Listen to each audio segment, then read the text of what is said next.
I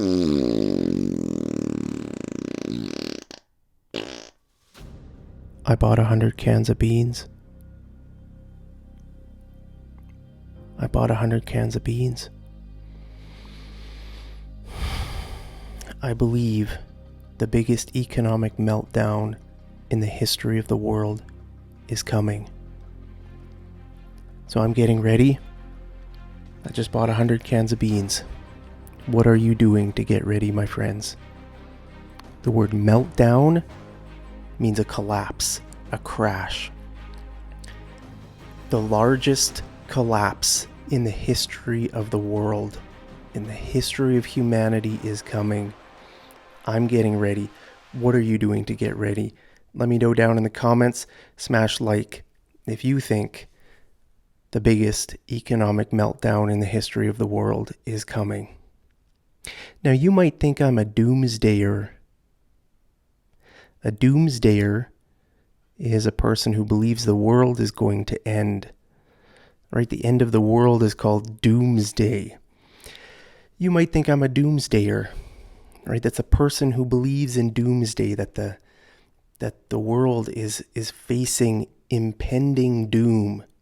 Impending means it's going to happen soon. Right? It's impending. Do you believe that doom is impending for the world? Doom means like destruction, disaster, darkness, right? Doomsday. It's a bad day. Remember a few months ago, I taught you guys the word apocalypse and apocalyptic events. Well, we're seeing that in BC. We're seeing some very, very serious natural disasters, flooding. The highway that I just drove on a few weeks ago coming back from BC to Alberta, that's completely underwater. The Trans-Canada Highway, the biggest highway in Canada, completely destroyed. Right? You can't go. You can't drive there. Doomsday is coming. Now, you might think I'm a doomsdayer, but hear me out. Hear me out. That means listen to me. Give me a chance to make my case. For 2 years, governments have been paying people to stay at home and sit on their fat ass. For almost 2 years now, they've been printing money and giving it to people to stay at home and sit on their fat ass. Let me know, are you one of those people? Unfortunately, I didn't get any government checks the past few years. Thanks to you for watching my videos. Thank you, guys. Let me give you a like. Thank you for keeping me off government support. I've gone the whole 2 years without a single dime. Right? A dime means 10 cents. It's a very small coin here in Canada or the US. The dime is actually the smallest coin. For some reason, the 10-cent coin is smaller than the nickel, which is the 5-cent coin. Doesn't make any sense. The nickel should be smaller, right? Because it's less in value. But anyway, I haven't received a dime from the government. So I want to say a big thank you to you guys. And thanks to you guys, now I have a stockpile of beans to keep me going in hard times, right? I bought just over 100 cans. So if I eat 2 cans a week, and I bought some rice. Where's my rice? Don't have my rice here. I bought a big sack of rice. So if I eat 2 cans of beans a week, well, there are 52 weeks in a year, right? So, I mean, I'll be able to last probably about a year on these 100 cans. So thank you guys so much for your support.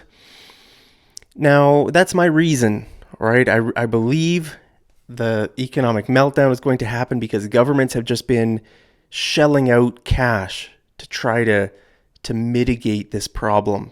Right? To shell out just means to pay money, right? For something, especially something bad. If you're just shelling out money, you could say, I don't like going shopping with my wife because every time I go shopping with her, she just shells out all my money, right? She shells it out. What was the other word I just used? shelling out all their money. There was another word I was going to explain. Anyway, maybe I'll think about it. But governments have been shelling out their money, right? And so you can't just keep doing that forever. I mean, at some point, the chickens will come home to roost. Right? The chickens will come home to roost. That's an idiom in English. If the chickens come home to roost, that means bad things cannot happen forever without consequences, right? So if the government is just giving people money, ultimately there's going to be big problems in society, right? So you can use that idiom. The chickens will come home to roost. Right now, the word roost can be a noun or a verb. Okay, a roost is the place where chickens sleep. So that's called a roost. You could say the rooster is sleeping in the roost. Right? A roost is kind of like just the place, kind of the bed of the chicken's bed or their perch. Birds, they kind of just sit there and sleep, right? They don't lie down. Birds don't like put their head on a pillow. They just sit there on their perch, right? So that place where birds sit is like a perch. So that's what kind of the meaning of a roost. Okay, so that the place where chickens, the building is called a coop. And I think in the coop, you have the roosts, a roost, like the chicken's beds inside the coop. Right, so you could say the rooster is sleeping in the roost or on his roost, in the coop, in the roost. I don't know exactly the technical meaning of the word roost. I think it's just the bed or just that area, right? Now, the word roost is also a verb that means to rest for the chickens. That's what they do. If birds roost, that means they sleep, right? So the chicken could come back to roost in its roost, right? So it can be a noun and a verb. So that's a good idiom to use in this case, right? Ultimately, the chickens will come home to roost. These problems can't just keep going on forever. The government can't just keep doing something without expecting major consequences, major economic consequences. So that's my theory, right? Now you might be a naysayer, right? A naysayer is someone who disagrees. So I've just been saying the world is going to face the biggest economic meltdown in history. But you might think, nah, Mark, come on. That's not going to happen. I disagree with you. Then you are a naysayer, right? The word nay is another way to say no, right? It's kind of an old-fashioned way to say no. So you are saying no to me. You're disagreeing with me.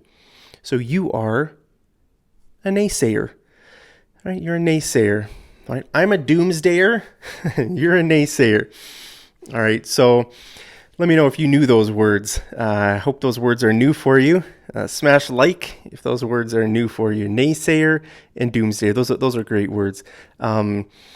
But that's my perspective. All right.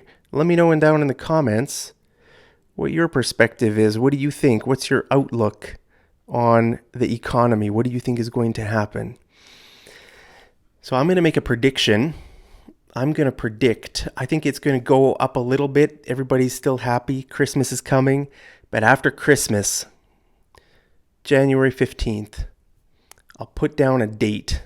I'll peg the date. To peg means to like put something on the calendar. I think to peg it.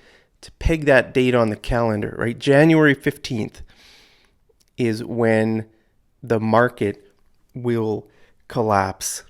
A huge collapse. Let me know. What do you think? Do you think my prediction will be accurate?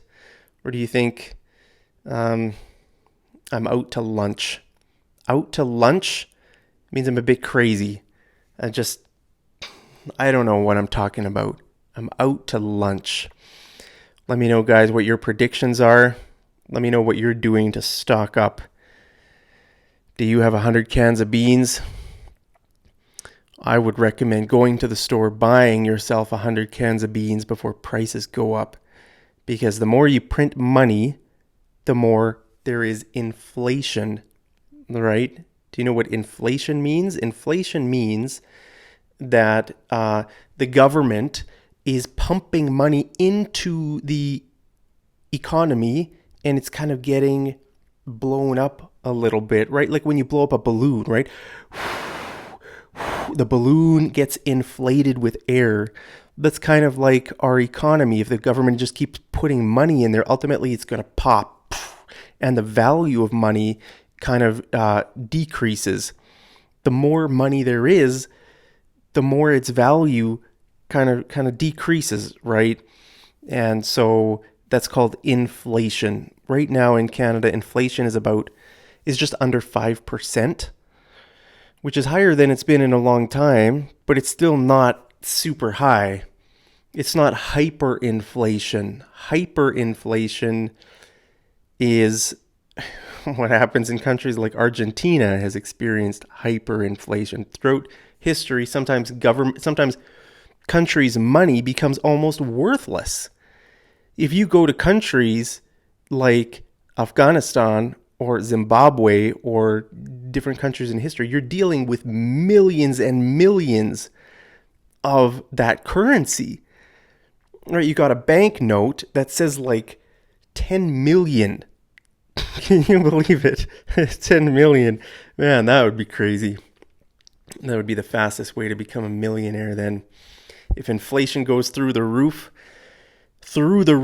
means if it goes up really suddenly, really high, through the roof.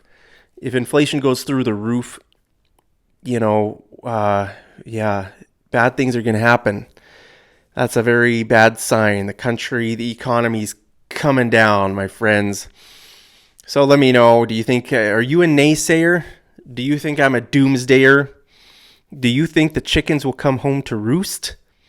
I think the chickens will come home to roost. And I'm getting prepared.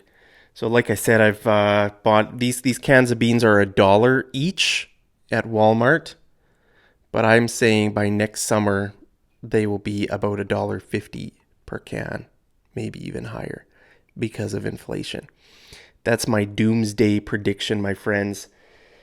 Let me know, what's your doomsday prediction? What are you doing to hedge yourself against this threat? To hedge means to protect yourself, okay, from some disaster. Especially we use the word in financial matters, right? Very often you hear people talk about gold as a hedge. If you think the market's going to collapse and the value of money is going to go down, well, very often people buy gold as a hedge, as something of value, in case their money goes down in value. They want to kind of protect their value because your money is useless. It's just a piece of paper, right? Or it's just a number in a bank account. So how do you, so it has no value, right? So how can you hedge yourself against the possibility of your money losing all its value? Well, you can hedge yourself in different ways. Some people buy real estate, which is like houses or land. That's called real estate. Some people buy cryptocurrency. Let me know. Do you own any cryptocurrency? Cryptocurrency is an interesting topic. Let me know your thoughts on cryptocurrency like Bitcoin. You've probably heard the word Bitcoin or Dogecoin or these other forms of cryptocurrency. Let me know, what do you think is the future of cryptocurrency? What do you think is the future of our money system, our economy? It's an interesting time we're living in, my friends. Stay positive, stay safe. Make sure to stock up on some beans before January 15th, which is Mark's doomsday prediction. That's the day when the chickens come home to roost. Let me know your thoughts on all of this, and I'll go hide behind all my beans, but I can still see you through the crack in the beans. So guys, hope you're staying healthy. Hope you're staying happy. Thank you for supporting me in this hard time. I'd like to support you in this hard time. Just want to Just want to say I love you guys so much. Thank you for your help. Thank you for all your support. And hey, let me know your honest predictions. If you're a doomsdayer like me, that's great. We can be friends. And if you're a naysayer, that's all right too. We can still be friends. We can agree to disagree, right? So thank you again. Here's my tower, the World Bean Center. Look at this. Do you think the World Bean Center is going to collapse? I hope not. I spent a while building this. I think there are over 100 cans of beans in this tower. You won't want to be coming into my bedroom this winter. Let's just put it that way. A lot of beans. I'll be eating a lot of beans, my friends. So this is my backup plan. Let me know what your backup plan is. What's your plan B? Plan B is like your backup plan. What happens if something bad happens? What's your plan? Got to get ready. Find people that you trust, that you love. Take care of yourself, my friends. And I wish you all the best. God bless you. God protect you. And as always, I'll see you over in the next episode of Mad English TV. Take care.